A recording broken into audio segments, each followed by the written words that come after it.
So hi guys, welcome back to my channel Deepika Pranay. అందరూ ఎలా ఉన్నారు? నేనైతే చాలా బాగున్నాను. సో ఈ వ్లాగ్ ఏంటంటే, నేను ఇంతవరకు నా ప్రొఫెషనల్ లైఫ్ గురించి నా వ్లాగ్స్లో ఎప్పుడూ చెప్పలేదు. బట్ ఈ వ్లాగ్ పర్టికులర్గా నా ప్రొఫెషనల్ లైఫ్ గురించి డిస్కస్ చేద్దాం అనుకుంటున్నాను. ఎందుకంటే చాలామందికి యూస్ఫుల్ అవుతుందని చెప్పి. నేనైతే ప్రజెంట్ ఒమేగా హెల్త్ కేర్లో సీనియర్ మెడికల్ కోడర్గా వర్క్ చేస్తున్నాను విత్ 3.8 years ఎక్స్పీరియన్స్. సో ఈ వ్లాగ్ ఎందుకు చేస్తున్నానంటే, చాలామందికి డౌట్స్ ఉంటుంటాయి. ఏంటంటే మెడికల్ కోడింగ్ అసలు ఏంటి, మెడికల్ కోడింగ్ అంటే ఏంటి, అండ్ మెడికల్ కోడింగ్ కెరియర్ తీసుకోవాలంటే what are the qualifications you have to need, and మనకి శాలరీస్ ఎంత ఉంటాయి, అండ్ ఆల్సో ఏమేమి సర్టిఫికేషన్స్ చేయాలి, అండ్ ఇంకా ఎక్కడ ఏమేమి కంపెనీస్ ఉన్నాయి, హైదరాబాద్లో ఏమేమి కంపెనీస్ ఉన్నాయి, డిపార్ట్మెంట్స్ ఉన్నాయి మెడికల్ కోడింగ్లో. సో ఇవన్నిటిని డీటెయిల్గా నేనైతే మీకైతే చెప్దాం అనుకుంటున్నాను. సో ఎవరికైనా యూస్ఫుల్ అవుతే ఫస్ట్ అయితే ఈ వీడియోని షేర్ చేయండి అండ్ కంప్లీట్గా చూడండి. Want to talk about my entire medical coding journey. అసలు ఫస్ట్ శాలరీ ఎంత, అండ్ నా క్వాలిఫికేషన్స్ ఏంటి, అండ్ ఆల్సో నా నేను ఏ స్ట్రగుల్స్ ఫేస్ చేశాను, అండ్ ఇంకా what are the flaws in medical coding. So complete నా genuine opinion in medical coding అయితే మీతో షేర్ చేసుకుంటున్నాను. సో బేసికలీ నేనైతే బైపీసీ బ్యాక్గ్రౌండ్ అండి నాది. నాకైతే ఫార్మడీలో సీట్ వచ్చింది. సో డాక్టర్ ఆఫ్ ఫార్మసీ చాలామందికి తెలిసే ఉంటుంది. డాక్టర్ ఆఫ్ ఫార్మసీ, సో ఇది వచ్చేసి 6 years కోర్సు, డాక్టరేట్ వస్తుంది. సో ఆఫ్టర్ స్టడీస్ అయితే నేను ఇంటర్వ్యూస్ అటెండ్ అవుదాం అనుకున్నాను. సో అప్పుడే మెడికల్ కోడింగ్ వాళ్ళు, ఒమేగా వాళ్ళు అయితే ఇంటర్వ్యూస్ అయితే కండక్ట్ చేశారు. సో నేనైతే దాంట్లో అటెండ్ అయ్యాను. నాకైతే ఫస్ట్లీ అసలు మెడికల్ కోడింగ్ అంటే ఏంటి, అసలు మనం ఏం చేయాలి, ఇవంతా నాకు తెలియదు. జస్ట్ ఫార్మడీ గ్రాడ్యుయేట్స్ కోసం అని చెప్పి interview, not only PharmD, science life background వాళ్ళందరికీ కూడా ఇక్కడ ఆపర్చునిటీ ఉందని చెప్తే నేనైతే వెళ్ళాను అనమాట ఇంటర్వ్యూకి. సో 3 rounds ఉంటాయి. సో 3 roundsలో సెలెక్ట్ అయిపోయాను. సెలెక్ట్ అయిపోయాక ఒమేగా హెల్త్ కేర్ వాళ్ళే ఫ్రెషర్గా మమ్మల్ని తీసుకొని అండ్ వాళ్ళే ట్రైనింగ్ ఇచ్చారు. ఒక 3 months ఆఫ్ ట్రైనింగ్, దాని తర్వాత ఒక ఎగ్జామ్ కండక్ట్ చేశారండి. ఆ ఎగ్జామ్ తర్వాత క్వాలిఫై అయ్యాక ఇంకా మమ్మల్ని అయితే అఫీషియల్గా నాకైతే ఆఫర్ లెటర్ అయితే రిలీజ్ చేశారు. So this was my background. ఇలా నేనైతే ఫస్ట్ మెడికల్ కోడింగ్లోకి ఎంటర్ ఇలా అయ్యానమాట. అంటే ఏంటి, జనరల్గా మీకు అర్థమయ్యే విధంగా చెప్తాను. సో మన ఇండియాలో హెల్త్ ఇన్సూరెన్స్ తీసుకుంటే, సర్జరీస్కి, పెద్ద పెద్ద సర్జరీస్ అయిన వాళ్ళకి ఇన్సూరెన్స్ ఉంటే గవర్నమెంట్ అయితే పే చేస్తుంది. ఆ హాస్పిటల్కి, ఆ పర్టికులర్ డాక్టర్కి అమౌంట్ అయితే పే చేస్తుంది, రైట్? బట్ యూఎస్లో ఎలా అంటే అందరికీ కంపల్సరీ ఇన్సూరెన్స్ అయితే ఉండాలి, ఇన్సూరెన్స్ కార్డ్ అయితే ఉండాలి. So not only surgery, every చిన్న డిసీజ్ కాడ నుంచి వాళ్ళకైతే ఇన్సూరెన్స్ ఉండాలి, అండ్ గవర్నమెంటే వాళ్ళకైతే పే చేస్తుంది అనమాట. కోసం అని చెప్పి ఇన్సూరెన్స్ వాళ్ళు కంప్లీట్గా ఈ డాక్యుమెంట్ అంతా రివ్యూ చేయలేరు. కాబట్టి మన రోల్ ఏంటంటే, ఒక పేషెంట్కి ఏ డిసీజ్ వల్ల అడ్మిట్ అయ్యాడు, హైపర్ టెన్షన్, డయాబెటిక్, లేకపోతే ఏదన్నా సర్జరీ వల్ల అయ్యాడో, మనమైతే ఆల్ఫా న్యూమరికల్ ద్వారా మనమైతే కోడ్స్ అయితే ఎంటర్ చేస్తాం. సో ఆల్ఫా న్యూమరికల్ కోడింగ్ అంటే ఏంటి అంటే, అవి ఇవన్నీ కొన్ని ల్యాక్స్లో ఉంటాయి గైస్. ఇప్పుడు హైపర్ టెన్షన్కి I10, డయాబెటిక్కి E11, ఇలా కోడ్స్ ఉంటాయన్నమాట. సో ఇవన్నీ రిమెంబర్ ఎలా చేసుకుంటామంటే, అవి అంతా ఓపెన్ బుక్ అనమాట. సో ఒక బుక్స్లో ICD-10 బుక్ ఉంటుంది, అండ్ CPT బుక్స్, ఈ బుక్స్ ద్వారా మనమైతే చూసి పేషెంట్ కరెంట్ లైవ్ ప్రజెంట్ పేషెంట్కి ఏమేమి డిసీజ్ ఉన్నాయి, అండ్ ఈ కోడ్స్ చూసి మనం కరెక్ట్గా ఎంటర్ చేయాలి. సో దాన్ని బట్టే వాళ్ళకైతే మనీ అయితే క్లెయిమ్ అవుతుంది అనమాట. సో మనం లైవ్ రికార్డ్స్ కోడింగ్ చేస్తున్నప్పుడు చాలా కేర్ఫుల్గా చేయాలి. ఎందుకంటే బేస్డ్ ఆన్ మన కోడింగ్ బట్టే అక్కడ వాళ్ళకి మనీ జనరేట్ అవ్వడం అనేది జరుగుతుంది. ఐ హోప్ మీకు అర్థమైంది అనుకుంటున్నాను. సో దీనికోసం అంటే మెడికల్ కోడింగ్కి ఎలిజిబిలిటీ క్వాలిఫికేషన్స్ ఏంటి?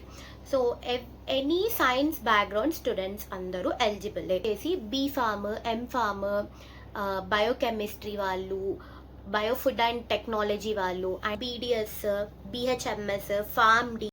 అండ్ కొంతమందికి అయితే డౌట్ ఉండొచ్చు, నాన్ సైన్స్ బ్యాక్గ్రౌండ్ వాళ్ళు ఎలిజిబులా కాదా అని చెప్పి. ఇక్కడ కాన్సెప్ట్ ఏంటంటే గాయస్, ఫస్టింగ్ మెడికల్ కోడింగ్కి వెళ్ళాలి అంటే వాళ్ళకి రిక్వైర్మెంట్ ఏంటంటే, అనాటమీ ఫిజియాలజీ తెలిసి ఉండాలి, టర్మినాలజీస్ తెలిసి ఉండాలి, మెడికల్ టర్మినాలజీస్ తెలిసి ఉండాలి, అండ్ ప్రొసీజర్స్ నేమ్స్ తెలిసి ఉండాలి. సో కొన్ని ఇవన్నీ కూడా తెలిసింది సైన్స్ బ్యాక్గ్రౌండ్ వాళ్ళకైతే బాగా తెలుస్తుంది. సో అందుకే ప్రిఫర్ చేయరు, మ్యాక్సిమం అయితే ప్రిఫర్ చేయరు గైస్. ఎప్పుడన్నా హ్యూజ్ రిక్వైర్మెంట్స్ ఉంటే కొన్ని కంపెనీస్లో ప్రిఫర్ చేయొచ్చు, బట్ మ్యాక్సిమం ప్రిఫర్ చేయరు. సో మీ టైం వేస్ట్ అయితే చేసుకోకండి. ఎందుకంటే ఒకవేళ కంపెనీస్ యాక్సెప్ట్ చేసినా క్లయింట్ రిక్వైర్మెంట్ ఉంటుంది, క్లయింట్స్ యాక్సెప్ట్ చేయరు. సో టైం వేస్ట్ చేసుకోకండి. Talk about departments. A departments ఉంటాయి దీంట్లో? మెడికల్ కోడింగ్లో చాలా డిపార్ట్మెంట్స్ ఉంటాయి guys. HCC department, IP, in patient, out patient, emergency, home health departments, ఇలా చాలా డిపార్ట్మెంట్స్ ఉంటాయి. So coming to certifications, A certifications ఉంటే మనకైతే మెడికల్ కోడింగ్కి ఎలిజిబుల్ అవుతారు అని చెప్పి డౌట్ ఉంటుంది అందరికీ. సో బేసిక్ అయితే సిపిసి సర్టిఫికేషన్ గైస్.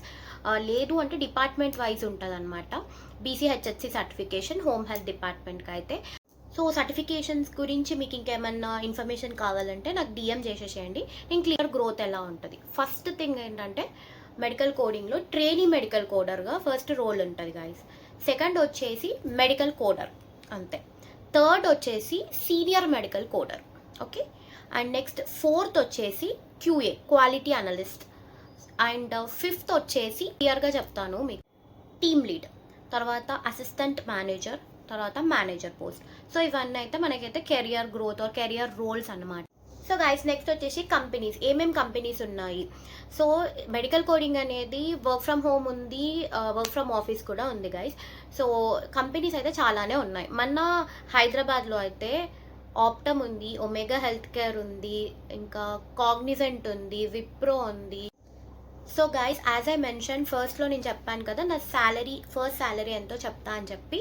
సో నా ఫస్ట్ శాలరీ వచ్చేసి 25K. బట్ ఏంటంటే ఇక్కడ రియాలిటీ చెక్ ఏంటంటే ఆ సిచ్యువేషన్లో లైక్ ఒమేగా వాళ్ళకి హైదరాబాద్ లొకేషన్ అప్పుడే స్టార్ట్ చేద్దాం అనుకుంటున్నారు. సో ఫార్మ్ డేస్ని తీసుకుంటున్నారు కాబట్టి 25K వాళ్ళు పెట్టారు. బట్ ప్రజెంట్ సిచ్యువేషన్లో నేను రివ్యూ చేసిన అంటే నేను అబ్జర్వ్ చేసిన దాని ప్రకారం కొన్ని కంపెనీస్ని బట్టి కూడా బేస్ అయి ఉంటుంది. సో ఫిక్స్ అయిపోండి, మరి 25K అంటే ఎక్కువ శాలరీస్ అయితే ఉండవు గైస్. మెడికల్ కోడింగ్లో స్టార్టింగ్ అయితే బేసిక్ అయితే 15 to 18 ఇస్తారు ఫస్ట్ స్టార్టింగ్. లేటర్ ఆన్ అంటే ఎక్స్పీరియన్స్ని బట్టి హైక్ అయితే బాగుంటుంది. సో గైస్ ఫైనల్గా నా ఒపీనియన్ అంటే నా ఎక్స్పీరియన్స్ బట్టి నా ఒపీనియన్ ఇన్ మెడికల్ కోడింగ్ గురించి మీతో అయితే జెన్యూన్గా షేర్ చేసుకుందాం అనుకుంటున్నా. సో ఫస్ట్ థింగ్ వచ్చేసి అయితే మెడికల్ కోడింగ్ అంత ఈజీ జాబ్ అయితే అనుకోకండి. ఎందుకంటే ఎప్పటికప్పుడు మన నాలెడ్జ్ని అయితే పెంచుకుంటూ ఉండాలి, సర్టిఫికేషన్స్ చేస్తూ ఉండాలి. అండ్ ఏంటంటే కంపెనీ చేంజ్ అవుతాయి కూడా మనకైతే హైక్స్ అయితే మంచిగా వస్తాయి. సో స్టార్టింగ్ తక్కువ ఉండొచ్చు, బట్ మన లైక్ ఎక్స్పీరియన్స్ని బట్టి అయితే మంచి శాలరీస్ అయితే ఉంటాయి. And second thing, work life balance చేసుకోవచ్చా లేదా అని అంటే కంపెనీస్ని బట్టి అయితే ఉంటుంది గైస్. ఇప్పుడు ఎంఎన్సీ కంపెనీస్లో హ్యూజ్ రిక్వైర్మెంట్ ఉంటుంది క్లయింట్కి. సో 100% వాళ్ళకి వర్క్ అనేది ఎక్కువ ఉంటుంది మనకి. సో వీకెండ్స్ కూడా వర్క్ చేపిస్తూనే ఉంటారు. సో బేస్డ్ ఆన్ కంపెనీస్ని బట్టి అయితే వర్క్ లైఫ్ బ్యాలెన్స్ ఉంటుందా లేదా అనేది అయితే ఉంటుంది. So guys that's it for the video. So నా ఎక్స్పీరియన్స్ని బట్టి నాకు తెలిసిన డీటెయిల్స్ అయితే మీతో షేర్ చేసుకున్నాను.